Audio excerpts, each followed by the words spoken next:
ओम शांति। आज 29 अगस्त 2022 की साकार मधुर मुरली। प्यार के सागर मीठे मीठे बाबा हम बच्चों से कहते हैं, मीठे बच्चे, तुम्हें अपनी दैवी मीठी चलन से बाप का शो करना है।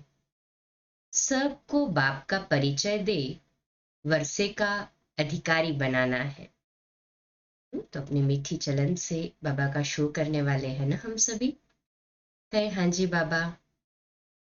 आज का प्रश्न है, जो बच्चे देही अभिमानी हैं उनकी निशानियां क्या होंगी?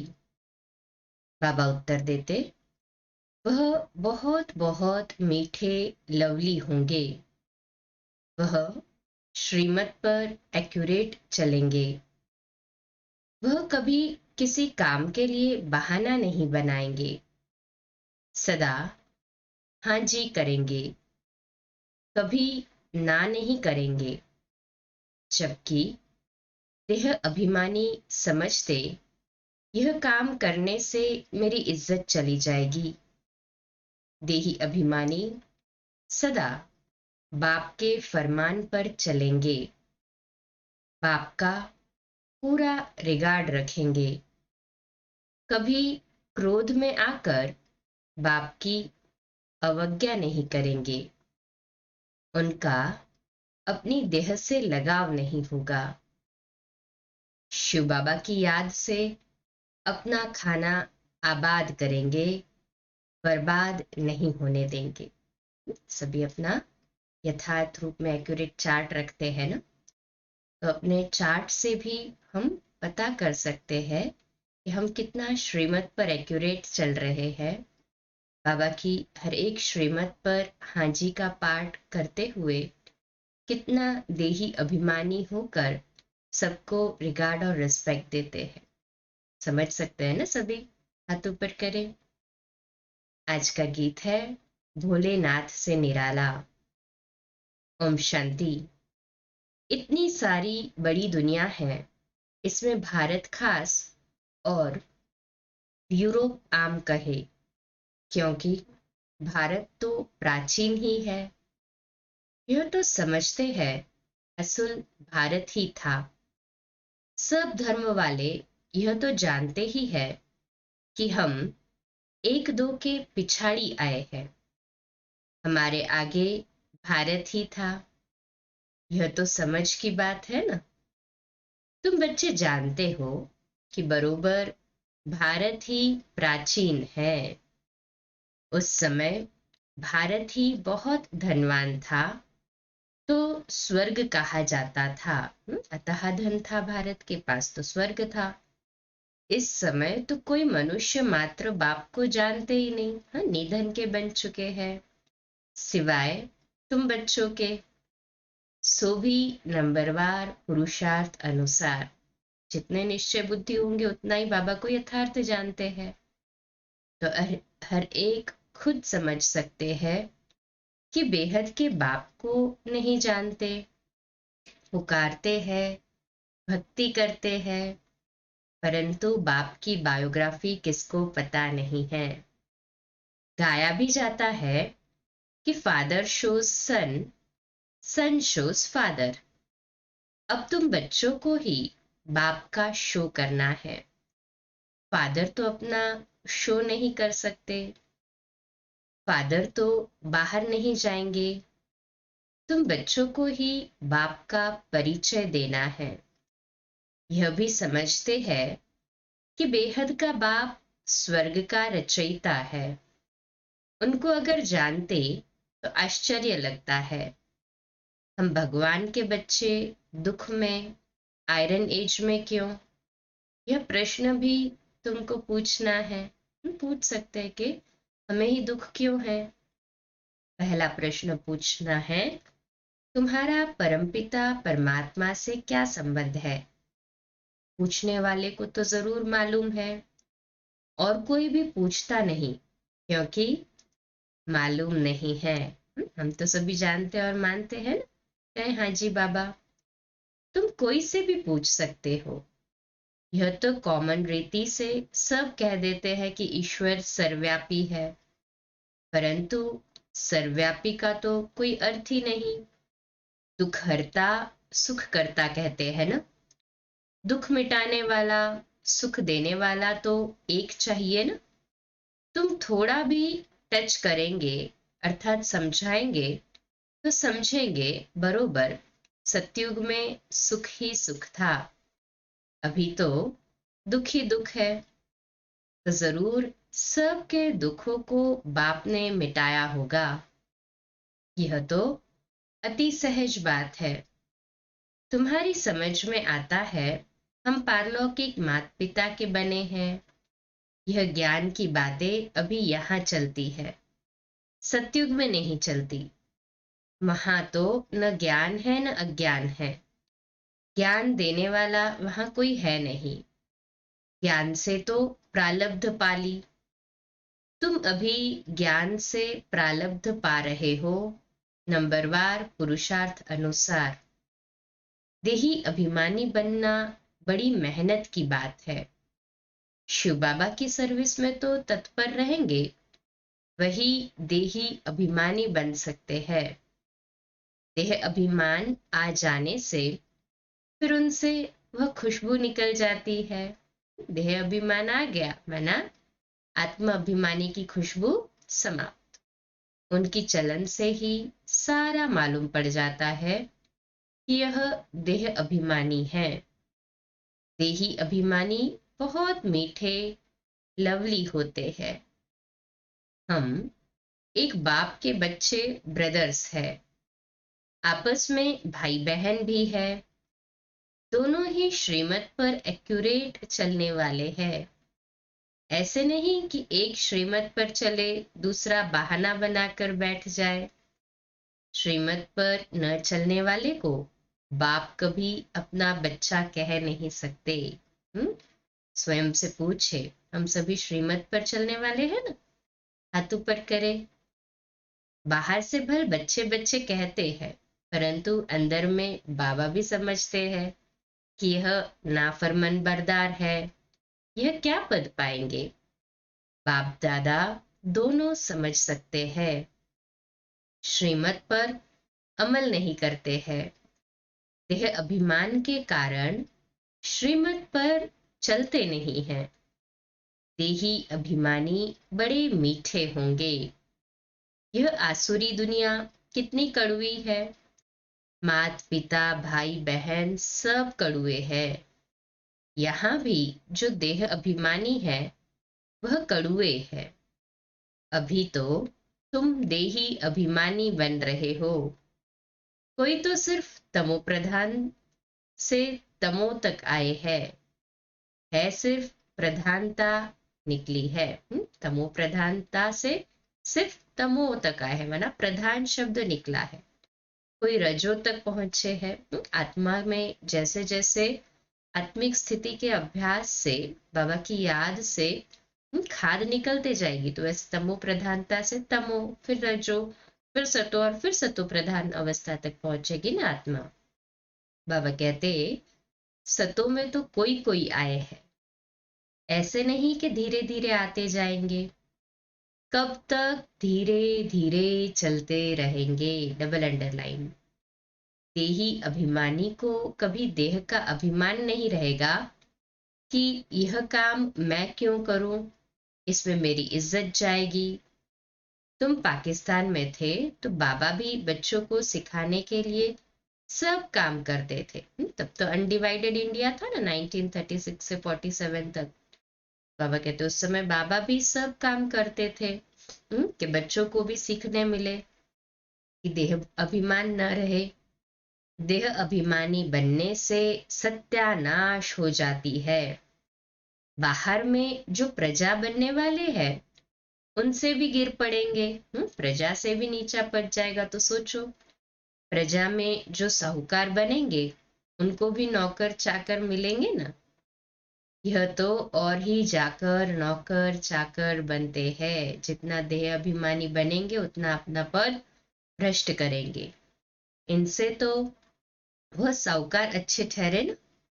बुद्धि से काम लिया जाता है तो समझ में आता है जो बच्चे नहीं बनते हैं, सिर्फ मददगार बनते हैं तो भी अच्छे धनवान बन जाते हैं। उन्हों को नौकरी करने की दरकार नहीं रहती, यहाँ तो नौकरी करनी पड़ती है। पिछाड़ी को करके राज्य भाग्य, फिर ताज मिलेगा। सजा तो खानी पड़ती है दोनों को। इन सभी बातों को ज्ञानी तो आत्मा समझ सकते हैं, चाहे साहूकार में आए चाहे प्रजा वर्ग में आए। बाबा कहते हैं थोड़ी बहुत सजा तो साहूकार जो वर्ग में आएंगे उनको भी, और थोड़ी ज्यादा सजा प्रजा वर्ग में आने वालों को मिलेगा। और पिछाड़ी में उनको राज्य भाग्य मिलेगा, क्योंकि राज्य भाग्य में तो उनको मिलना ही है। तो पुरुषार्थ किया उस हिसाब से सतयुग में न सही तो त्रेता में राज्य मिलेगा। तो इन सब बातों को ज्ञानी तो आत्मा तो समझ सकते हैं ना। कहे हाँ जी बाबा। अज्ञानी देह अभिमानी है, उनकी चाल ही ऐसी है। समझा जाता है कि यह कोई काम का नहीं। यहाँ तो बच्चों को श्रीमत पर चलना पड़े, नहीं तो माया बड़ा धोखा देने वाला है। हाँ, माया जो है वो तो धोखा देने के लिए ही बैठी है ना। तो बाबा भी वार्न कर रहे हैं कि बच्चों को पूरा श्रीमत पर चलना पड़े, नहीं तो माया बड़ा धोखा देने वाली। झट देह अभिमान आ जाता है, देह अभिमान को मिटाए। देही अभिमानी बनने में ही मेहनत है। यहाँ रहने वालों को तो फिर ब्राह्मण का संग है। यहाँ जो बाबा के पास में आते हैं तो ब्राह्मणों का संग मिलता है। बाहर तो दुनिया बहुत खराब है, क्लास में वो संग मिलता है। ज्ञान में संग ऐसा होना चाहिए फर्स्ट क्लास, जो उससे पूरा रंग लगे। देह अभिमानी का संग मिलने से एकदम मिट्टी पलीत हो जाती है, फिर फरमान पर भी नहीं चलते हैं। बाबा कहते हैं अगर हमसे आकर पूछो तो झट बताएंगे तुम फरमान बरदार हो वा नहीं। नंबरवार पुरुषार्थ अनुसार बहुत अच्छे अच्छे हैं जो दिल को खुश करते रहते हैं। दुनिया में तो बड़ा दुख मारा मारी है, खून खराबी बहुत है। इनको कांटों का जंगल कहते हैं। तुमने इनसे अभी किनारा कर लिया है, कर लिया है ना सभी ने कांटों के जंगल से किनारा। हाथ ऊपर करे। अभी तुम संगम पर हो। बुद्धि में है हम गृहस्थ व्यवहार में रहते संगम पर खड़े हैं। अभी हम कांटों से फूल बनते जा रहे हैं। कांटों से पल्लव निकलता जा रहा है। दुनिया में रिलीजियस सिर्फ तुम ही हो, वह भी नंबरवार पुरुषार्थ अनुसार। जो बाप को नहीं जानते वह हुए इररिलीजियस। कहते भी है धर्मी और अधर्मी। धर्मी माना रिलीजियस, अधर्मी माना इररिलीजियस। पांडव और कौरव, पांडवों की स्थूल युद्ध कोई है नहीं, हाँ आंतरिक बात है ना ये तो सारी। तुम्हारी है माया के साथ गुप्त युद्ध।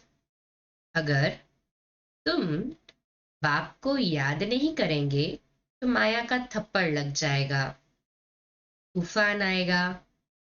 बाप कहते हैं अभी तुम्हारा मुख है उस तरफ और पैर है इस तरफ, हमेशा याद करते रहना चाहिए नई दुनिया को। गृहस्थ व्यवहार में तो रहना है।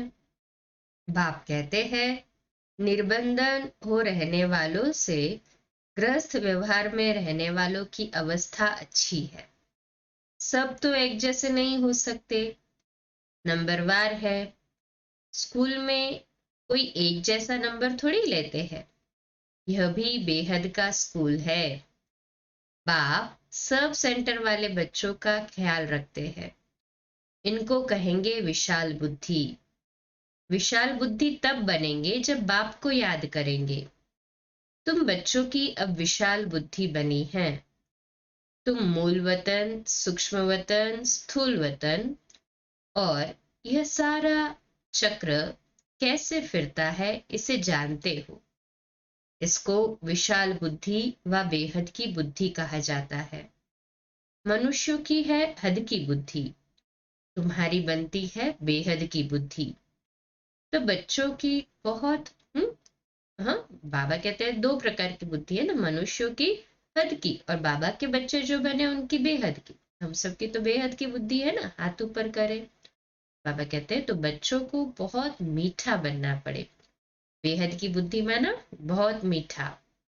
व्यवहार से तो पता चलता है ना, जितना मीठा बनेंगे, संपूर्ण बनेंगे, उतना वह भविष्य में अविनाशी बन जाएगा। देखना चाहिए कि हमारे में देह अभिमान तो नहीं है। अगर कोई काम में ना कर हाँ कोई काम में ना करते मना करते हैं तो समझा जाता है इनमें देह अभिमान है। सतयुग में सब देही अभिमानी होते हैं। जानते हैं एक पुराना शरीर छोड़ नया शरीर लेना है। यहाँ तो कितना रोते हैं, देह अभिमान है ना। देह पर बहुत प्यार है। तुम बच्चों के लिए यह दुनिया जैसे है ही नहीं। अशरीरी आए थे, अशरीरी बन जाना है। बेहद का बाप बच्चों को पढ़ाते हैं। उनका कितना रिगार्ड रखना चाहिए। बंदर किसका रिगार्ड नहीं रखता। बाबा का रिगार्ड नहीं रख रहे माना कैसी बुद्धि हो गई, समझ ले। हाथी को भी गुर गुर करेगा। तो जो अंदर के कड़ुए रहते हैं उनको बाप सपूत थोड़े ही कहेंगे। कहेंगे इससे तो बाहर रहने वाले अच्छे हैं, रिगार्ड तो रहता है। यह भी ड्रामा ही कहेंगे। आज अच्छा चल रहा है, कल माया का तूफान लग जाता है। समझते नहीं कि हम कोई तूफान में हैं। बड़े बड़े को भी तूफान तो लगते हैं ना, फिर भी ड्रामा कहा जाता। हम शिव बाबा से वर्षा लेते हैं। यह भूलने से खाना बर्बाद हो जाएगा। खाना आबाद होगा शिव बाबा के भंडारे से। इनको भूलो तो झोली खाली हो जाएगी। बाबा को भूले तो झोली खाली। प्रजा में भी साधारण पद पाएंगे, सजा तो बहुत खाएंगे। Attention please. खुद छोड़ने से फिर औरों को भी संशय बुद्धि बनाते हैं। आपको देखकर कई बाबा के बनते हैं और आप बाबा को संशय बुद्धि होने के कारण छोड़ते तो फिर दूसरे जो छोड़ते उनका भी बोझ चढ़ जाता। बाबा को तो तरस पड़ता है, परंतु माया का वार सहन नहीं कर सकते, हार जाते हैं ना माया से। उस्ताद सिखलाते तो बहुत है। शिव बाबा हम सभी का उस्ताद है ना। सिखाते तो कितना है, मेहनत कितनी करते हैं हमारे ऊपर। बाबा कहते अचल अडोल रहना है। परीक्षाएं तो अंत तक आनी है ना। नहीं रहते हैं अचल अडोल तो बाबा समझते हैं अर्जुन सिल्वर एज तक भी नहीं पहुंचे हैं। वंडर लगता है। ज्ञान पूरा न होने कारण, शिव बाबा से योग न होने कारण गिर पड़ते हैं। तूफान तो क्या क्या लगते हैं। चढ़ना और गिरना यह तो होता ही है। गिर गया तो फिर उठ खड़ा होना चाहिए ना। चलो कोई चलते चलते गिर जाता है तो वो उठ खड़ा हो जाता है। हमारा काम तो शिव बाबा से है। कुछ भी है हमको वर्षा शिव बाबा से लेना है। मुख्य बात तो यही है ना। मम्मा बाबा भी तो उनसे ही लेते हैं। उनको ही याद करना है, उनकी मुरली सुननी है। नहीं तो कहाँ जाएंगे। बाबा की मुरली से प्यार तो बाबा से प्यार। हट्टी तो एक ही है ना। एक ही हट्टी है संपूर्ण बनने की, सतयुग में आने की, और कोई जगह ही नहीं है। यहाँ आए बिगर मुक्ति जीवन मुक्ति मिल न सके। बाप के सामने तो आना है ना। हाँ, कोई बांधेली है, बाबा की याद में मर पड़ती है तो वह भी अच्छा पद पा लेती है। दिल जिगर प्यार और सिक से बाबा को याद करती है ना वो। यहाँ जो देह अभिमान में आकर अवज्ञा कर लेते हैं उससे उसका पद अच्छा, बांधेली का पद उससे अच्छा, क्योंकि बाबा की याद में मरी ना, अच्छा सौभाग्य है ना। इस ज्ञान मार्ग में कोई और तकलीफ नहीं है, बड़ा सहज है। यहाँ देही अभिमानी बहुत बनना है, बहुत देह अभिमान में रहते हैं। बाबा तो और कुछ कहते नहीं, सिर्फ दिल से अंदर तरस पड़ता है बाबा को भी। शिव बाबा के भंडारे से शरीर निर्वाह करते हैं, यज्ञ की संभाल कुछ नहीं करते हैं तो पद क्या पाएंगे। इस यज्ञ की तो बहुत संभाल करनी है। जहां भी सेंटर स्थापन होते हैं वह शिव बाबा का ही यज्ञ है। इस यज्ञ रचने के लिए सिर्फ 3 पैर पृथ्वी चाहिए बस। कोई बूढ़े हैं, खुद समझा नहीं सकते हैं। अच्छा, फिर कोई बहने व भाई को बुलाओ, एक छोटा कमरा बना दो और बोर्ड लगा दो। बड़ा पुण्य का काम है। अभी कलयुग है, विनाश सामने खड़ा है। बाप से जरूर स्वर्ग का वर्षा लेना है। स्वर्ग का वर्षा मिलता ही है संगम पर, जबकि पुरानी दुनिया खत्म होती है, नई दुनिया स्थापन होती है। संगम पर वर्षा मिलता है जो फिर भविष्य के लिए अविनाशी हो जाता है। तुम बहुत समझा सकते हो, सिर्फ 3 पैर पृथ्वी चाहिए बस। 1 2 को उठाया तो भी अहो सौभाग्य। तुम एक ही मंत्र देते हो, मन मना भव। सिर्फ कहते हो बाप को याद करो तो अंतमति सो गति हो जाएगी। बाप स्वर्ग का खजाना देते हैं। सुना, बस बुद्धि में बैठा। बाबा से सुना और बुद्धि में बैठा, क्योंकि निश्चय बुद्धि है ना हम सभी। हाथ ऊपर करे। स्वर्ग में आने लायक बन गया, जगह देने वाले को हक मिल जाता है। बाबा इतना सहज करके बताते हैं। कोई को सुखधाम का रास्ता बताओ, प्रजा भी बनी वह भी अच्छा, नंबरवार बनते जाएंगे। 3 पैर पृथ्वी का मशहूर है, इससे तुम विश्व के मालिक बनते हो। प्रजा भी कहेगी ना हम विश्व के मालिक है। यह मकान भी 3 पैर पृथ्वी है ना। शुरू भी 3 पैर पृथ्वी से हुआ, एक कोठी थी, फिर धीरे धीरे बड़ा बनता गया। ऐसे बहुत आएंगे जिनको बाबा कहेंगे तुम ऐसे पैसे का क्या करेंगे। तुमको बहुत अच्छी राय देते हैं कि 3 पैर पृथ्वी की ले लो, 10-15 हॉस्पिटल का कॉलेज खोलो, अपने गांव में मकान किराए पर ले लो। यह तो सब खत्म ही हो जाएगा। इससे तो इस खर्चे में 10-15 सेंटर खोलो तो बहुतों का कल्याण हो जाएगा। तुम बहुत धनवान हो जाएंगे। तुम छोटी सी जगह में यह कॉलेज खोल सकते हो। तुमको सिर्फ रास्ता बताना है, अंधों की लाठी बनना है, जगाना पड़ता है। बाप और वर्षे को याद करो तो बस तुम्हारा बेड़ा पार है। और कोई खर्चे आदि की बात नहीं, बेहद के बाप से बेहद का वर्षा लेंगे। समझाना बड़ा सहज है। अच्छा, मीठे मीठे सिकिलदे बच्चों प्रति माता पिता बाप दादा का याद प्यार और गुड मॉर्निंग। रूहानी बाप की रूहानी बच्चों को नमस्ते। सभी मिलकर कहे, हम रूहानी बच्चों की रूहानी माता पिता बाप दादा को याद प्यार, गुड मॉर्निंग और नमस्ते। वाह बाबा वाह, शुक्रिया बाबा शुक्रिया। धारणा के लिए मुख्य सार है। पहली पॉइंट, फर्स्ट क्लास ज्ञानी तो आत्माओं का संग करना है, देही अभिमानी बनना है। देह अभिमानियों के संग से दूर रहना है। तो खुद भी देही अभिमानी बनना है, अर्थात आत्मिक अभिमानी होकर रहना है, और दूसरों का संग भी, जिनका हम संग कर रहे हैं ना, वो भी देही अभिमानी होने चाहिए। ऐसे ही करते हैं सभी है। हाँ जी बाबा। दूसरा पॉइंट है, यज्ञ की बहुत प्यार से, सच्चे दिल से संभाल करनी है।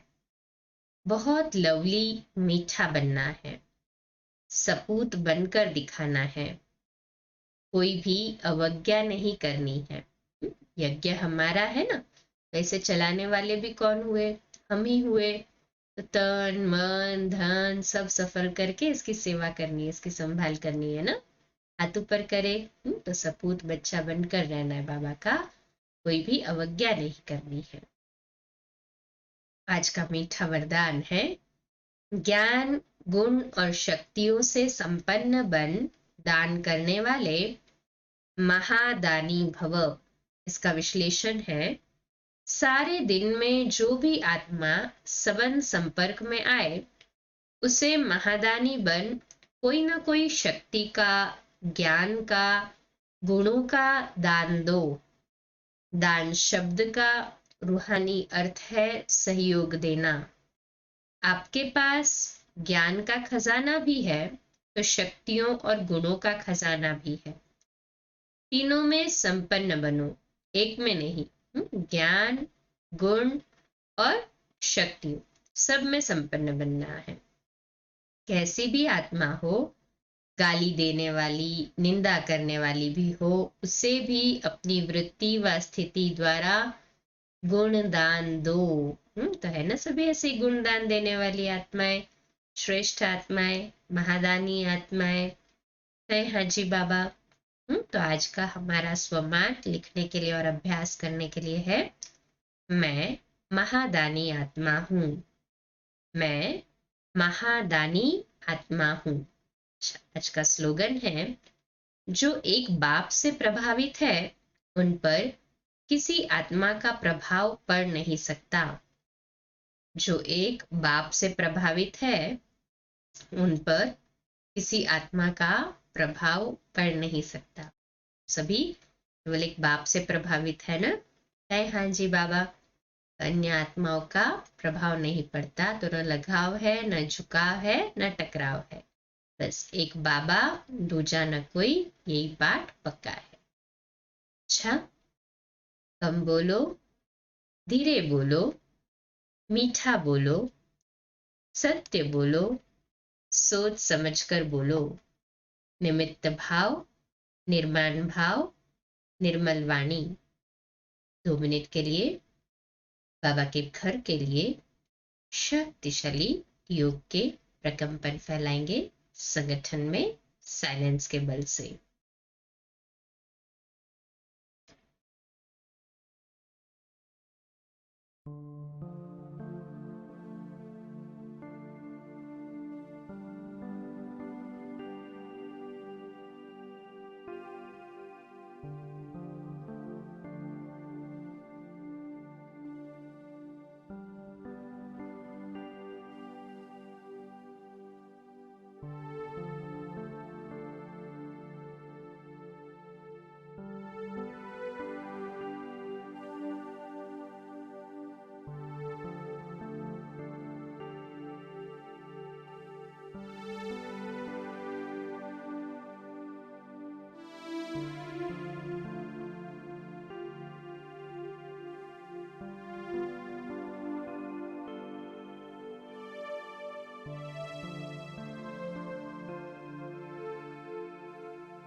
अच्छा, ओम शांति।